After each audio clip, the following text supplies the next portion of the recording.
Welcome to Soul Signal, a deep dive where we explore the mysteries of spiritual awakening and the journey within. Together we'll navigate the depths of consciousness, uncover ancient wisdom, and discover the signals your soul is sending you. Let's dive deep. Welcome to the Deep Dive. We're here to unpack complex ideas, sift through different viewpoints, and pull out the key insights for you. And today we're diving into something that's, well, it's really got a lot of buzz right now, divine feminine energy. Yeah, you definitely see it around social media, spiritual groups. Yeah. Even just general chats about personal growth, right? Absolutely. It taps into these qualities like intuition, nurturing, creativity, empathy too. It's a really rich idea and quite multifaceted. So our mission in this deep dive is pretty clear. Right. We want to unpack what this intriguing concept actually means, look at its, ancient roots. And understand why it seems to be having such a big moment now. Why this powerful reawakening. Exactly. And we'll get into the diverse perspectives because, well, they sometimes conflict, don't they? Definitely. We'll look at how it shows up in different spiritual paths, Yeah. From ancient goddesses right up to modern practices. And ultimately the goal is to help you figure out how this divine feminine idea might connect with established beliefs. Yeah, and maybe what practical takeaways it offers for finding a bit more balance and well-being in your own life. Okay, ready to get into it. Let's do it. Okay, let's start right at the foundation. What is this divine feminine energy, fundamentally? Well, the sources we looked at generally agree on a core understanding. It refers to a set of qualities. Think intuition, receptivity, nurturing. Creativity, wisdom, emotional depth. Yeah. That kind of thing. Exactly. And here's a really crucial point, one that often gets misunderstood. It is. This energy, it's not just for women. It's seen as an intrinsic part of all people, regardless of gender. Ah, okay. That's a really important distinction to make up front. Definitely. It's often positioned as, well, complementary to qualities more typically linked with masculine energy. Like aggression, logic, being very action-oriented. Right. Those kinds of things. The divine feminine is often seen as maybe the antithesis, or at least the necessary balance to those more dominant outward traits. And what's really fascinating, you mentioned ancient roots earlier. This isn't just some new fad, is it? Not at all. This concept has deep, deep echoes, archetypal roots. So it's been around for ages. Oh, centuries. It's been revered in traditions like Hinduism, Taoism, various earth-based religions, often showing up as the goddess, the mother figure, the earth itself. You can almost feel that timelessness. It reminds me of Carl Jung's ideas. Exactly. His concept of universal patterns, the archetypes, these fundamental symbols that just pop up across cultures. And the divine feminine fits right in there. Perfectly. It emerges in our collective psyche as like the inner healer, the intuitive guide, the nurturing protector. You think of figures like Isis, maybe Kuan Yin, Hera. Yeah, or even historical roles, midwives, mystics, seers, healers. They often embodied these qualities. And even within the Judeo-Christian tradition, right, there's Sophia. Right, Sophia, holy wisdom, often described as the feminine aspect or half of God, suggesting divinity itself is a unity of masculine and feminine. Okay, so if it's this ancient, deep-rooted concept, why the big comeback now? What's driving this resurgence we're seeing? Well, the sources really point towards it being a direct response, almost a reaction to centuries of patriarchy.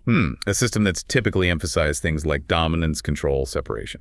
Precisely. And there's this noticeable shift away from what one source called, critically, I should add, fembot hustle culture. Right, that constant pressure, especially on women, Yeah. to optimize everything, adopt maybe more masculine traits to succeed. Yeah, that and also a move away from hypermasculinity in general. Both often lead to burnout, detachment, Makes sense. So people are feeling, like an instinctive pullback towards something else. It seems like it, almost an ancestral ache, some describe it, to reconnect with these feminine qualities that have been, well, pushed aside or devalued. It really makes you think, doesn't it? Maybe after all the leaning in, the real power is knowing when to sort of lean back, listen differently. That's a great way to put it. And you see this reawakening reflected elsewhere, too. The rise of spirituality, mindfulness. Social movements challenging old gender roles. Exactly. It feels like it offers an antidote, maybe, to the modern world's focus on pure efficiency, individualism. It's an invitation to slow down. To listen more deeply, cultivate balance inside and out. Yeah.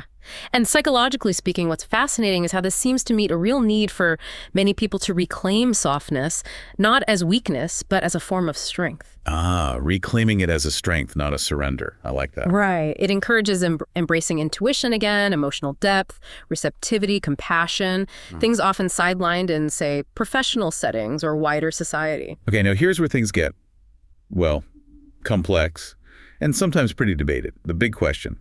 Is this divine feminine concept actually feminist? Or is it, incompatible? Yeah, this is a central tension in the sources. There's a real range of views. So what are the main concerns? What are the criticisms? Well, on one side, you have critics who see it as thinly veiled gender essentialism. Meaning the idea that men and women have fixed inherent natures. Exactly. Or they might call it rebranded 1950s gender roles, just with a kind of new age gloss. Okay. And the worry there is that it reinforces maybe passive or stereotypical traits, like just focusing on gentleness, beauty. Or even a kind of childlike innocence, some critiques mention. There are also concerns about an overemphasis on motherhood, pregnancy, menstruation. Which some see as patriarchal, or having that ambulatory incubator vibe, as one source put it, reducing women to biology. That's the critique, yeah. Some also feel it's just reductive generally, boxing people into stereotypes. And questioning why strong emotions, for example, get labeled only as feminine. Right. And there are more serious warnings, too, in some discussions about a potential new age to far-right pipeline or the risk of transphobic ideas cropping up in certain communities that embrace very specific interpretations. Okay, so those are some significant concerns. What's the other side of the argument? Well, other perspectives really emphasize the value in reclaiming traits that have been historically put down precisely because they were seen as feminine. So finding empowerment in that reclaiming process. Exactly. Especially perhaps for women whose sexuality or roles have been policed for so long. Some argue that divinity itself actually transcends these fixed human categories of masculine and feminine. Like the divine is just divine, beyond our limited boxes. Kind of. They might point to ancient figures like Athena, goddess of wisdom and war, or Kali, representing death and time. They embodied diverse traits, not just one narrow set. Suggesting a more feminist approach embraces that wholeness. Not strict definitions. That's the idea. So it's less about choosing a side, maybe, and more about recognizing that for many, reclaiming these qualities is a powerful act of self-definition. Not a retreat, but a way to assert wholeness within feminism.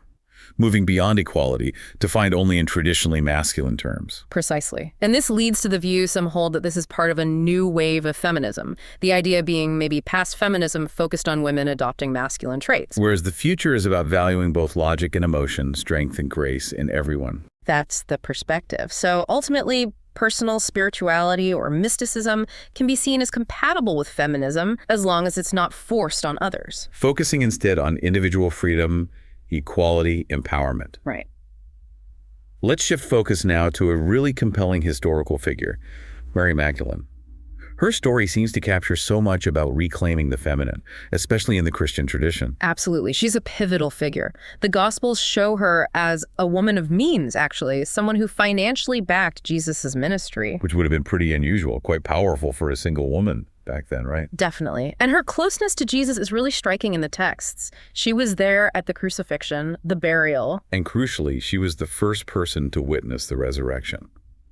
The very first. Which earned her that amazing title, Apostle to the Apostles. So she plays this incredibly significant role. Okay. And then what happens? Our sources mention she kind of disappears from the main New Testament narrative after that announcement. It's a really notable absence, isn't it? And her historical image got severely distorted later on. That's the whole misidentification as a prostitute thing. Exactly.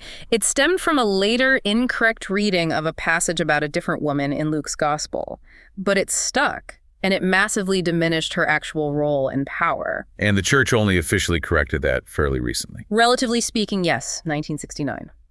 But the old perception, well, it lingers. Other rumors, like her being married to Jesus, often misinterpret things like kissing, which was actually a common greeting among early Christians, signifying closeness, not necessarily romance. So this historical erasure, it becomes even clearer when you look at texts outside the main Bible, like the Gospel of Mary Magdalene. Right, that's a Gnostic text. Gnosticism, emphasizing that personal, direct knowledge of God.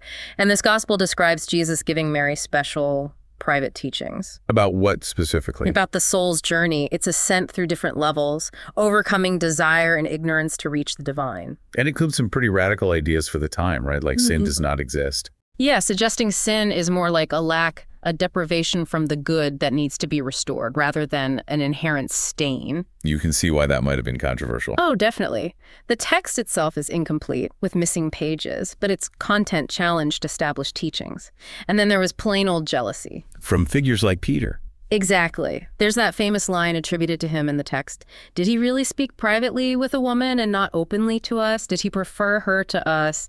It really highlights the resistance. Wow. So Mary Magdalene's story really seems to mirror this larger suppression of the feminine divine. But if we connect her story back to Sophia, divine wisdom, there's a thread of reemergence there too. There is. For instance, the Russian Sophianak tradition makes this fascinating claim. They assert that Sophia, who they see as the bride of the Logos, divine reason, actually incarnated in Mary. And then the Logos, Christ, incarnated from Mary and Jesus. Exactly. It's presented as a way of reclaiming Sophia, who they felt had been sort of absorbed and made invisible by early male theologians. And this connects to even more complex theological ideas. Yeah, esoteric thinkers like Valentin Tomberg went further, proposing an androgynous trinity. Okay, break that down a little. So you have the traditional masculine trinity, Father, Son, Holy Spirit. But Tomberg suggested it's intertwined with the divine feminine trinity mother, Sophia, as daughter, and Holy Soul, or Shekinah, depicting God as truly, fundamentally, both male and female. Deeply interwoven. That's the concept, a profound unity. And this resonates with other mystical traditions too, like Sri Aurobindo's ideas about the Divine Mother having transcendent, universal, and individual forms. It offers quite a different picture of divinity, doesn't it? It really does. If you step back, what it suggests is this inherent ontological balance, a symmetry in both the divine and in human nature. So the idea of humanity being made in the image of God really means reflecting both male and female aspects. Precisely. Equally. Okay, let's bring this into the present day. We see these ideas resurfacing in contemporary mystical experiences too. Kai Ra's work is mentioned in our sources. Right. After experiencing intense personal trauma, she describes channeling a text called the Sophia Code, presented as a modern sacred text focused on achieving personal sovereignty. And central to that is this concept of the divine genome. What is that exactly? It's described as a kind of spiritual technology, almost like the fingerprint of God that's inherent in every single cell of your body. Okay. And how does it work according to this teaching? The idea is that it gets activated through practices outlined in the Sophia Code, these key code initiations. This activation is believed to essentially override your biological DNA programming. Allowing you to embody more of your higher self's light, your potential. That's the claim, and it's seen as crucial for breaking free from what's termed a slave mind mentality. And Kai Ra makes some really profound connections between specific divine feminine figures and the body's energy centers, the chakras, doesn't she? Yes, it's quite detailed. She maps out a kind of pathway for activating specific qualities through these figures. Can you give us a few examples? Sure, like Isis at the root chakra for grounding and Kundalini activation. Hathor at the sacral for mastery over the physical form, manifesting abundance. Green Tara at the solar plexus for connecting with star nations. Mother Mary at the heart chakra for opening to divine love. Exactly. Mary Magdalene at the throat for claiming your authentic voice, especially after perceived silencing. Kuan Yin at the third eye for compassionate witnessing, moving beyond just empathy. Wow. And it goes higher up too. Yes. White buffalo woman at the crown for commanding miracles, protecting sacredness, and even beyond the physical body, the Sophia dragons at the soul star chakra, mentoring acceptance of one's own light and magnificence. It's a very layered, embodied system she describes. So the big question then becomes, what does all this mean practically in your daily life? Right, because it's not just abstract theology or complex systems. How do you integrate this divine feminine energy? It really comes down to a daily practice, a conscious choice. And fundamentally, it seems to be about finding balance. Balance in what sense? The feminine principle, as described in these sources, is deeply committed to harmony, expressing all parts of yourself, not just some, avoiding extremes. Like avoiding getting lost in ungrounded spiritual highs, or maybe unbalanced expressions of energy? Exactly. So practical applications could be things like mindfulness, meditation, yoga, but also really prioritizing self-care. Things like getting enough rest, journaling, spending quiet time in nature. Yes. And creative expression is huge too, whether it's art, writing, music, anything that connects you to that intuitive flow. Interestingly, some sources even mention strength training. How does that fit? The idea there seems to be about physically grounding and integrating these potentially very high-level spiritual experiences, anchoring them in the body. So getting yourself permission, isn't it? As Yeah. one source said, permission to feel, to pause, to soften, to receive. Beautifully put. And even small, intentional daily acts can become rituals. Lighting a candle, having fresh flowers around, using incense. Little things that raise your frequency, foster gratitude. So this embodiment, it's not about achieving some kind of perfection. Not at all. It seems much more about self-acceptance and seeing it as a continuous journey and unfolding.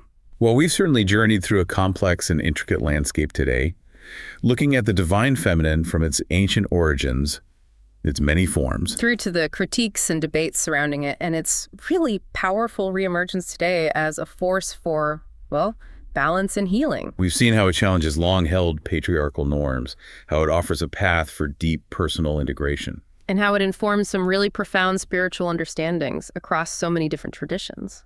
What this deep dive really seems to reveal is that the divine feminine isn't just an idea, is it? It's presented as a kind of returning force, something that resides within all of us. Mm-hmm.